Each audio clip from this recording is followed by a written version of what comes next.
ఈరోజు మనం స్టాక్ మార్కెట్లో చాలా ఇంపార్టెంట్ అయిన bullish inverse fair value gap గురించి తెలుసుకుందాం. మార్కెట్ ఇలా వరుసగా పడుతున్నప్పుడు అక్కడ ఒక ఫెయిర్ వాల్యూ గ్యాప్ క్రియేట్ అవుతుంది. చాలామంది ఇక్కడ మార్కెట్ ఇంకా పడుతుంది కదా అని సెల్ చేస్తారు, కానీ అక్కడే అసలు ట్రాప్ ఉంది.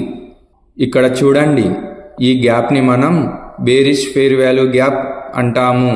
సాధారణంగా ప్రైస్ ఇక్కడ నుండి రిజెక్ట్ అవ్వాలి, కానీ ఎప్పుడైతే ప్రైస్ ఈ బాక్స్ని దాటి పైకి వెళ్ళి క్లోజ్ అవుతుందో అప్పుడు ఆ బేరిష్ ఫెయిర్ వాల్యూ గ్యాప్ కాస్త బుల్లిష్ ఇన్వర్స్ ఫెయిర్ వాల్యూ గ్యాప్గా మారుతుంది.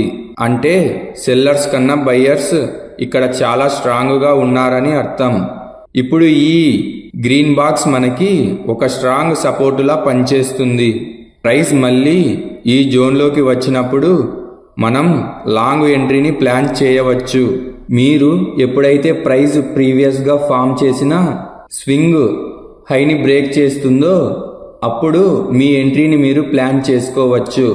అలాగే మీరు మీ స్టాప్ లాస్ని ఇక్కడ కనబడుతున్న బేరిష్ ఫెయిర్ వాల్యూ గ్యాప్ కింద ఫామ్ అయిన స్వింగ్ కింద పెట్టవచ్చు.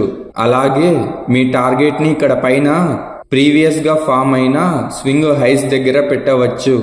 ఇదే స్మార్ట్ మనీ ట్రేడర్స్ వాడే ఒక పవర్ఫుల్ సెటప్. ఈ సెటప్ మనకి సపోర్ట్ దగ్గర ఫామ్ అయితే ఈ సెటప్ చాలా ఇంపార్టెంట్.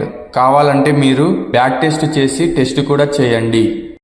ఇలాంటి మరిన్ని ట్రేడింగ్ స్ట్రాటజీస్ మరియు అడ్వాన్స్డ్ కాన్సెప్ట్స్ కోసం ఇప్పుడే మన ఛానల్ని సబ్స్క్రైబ్ చేసుకోండి.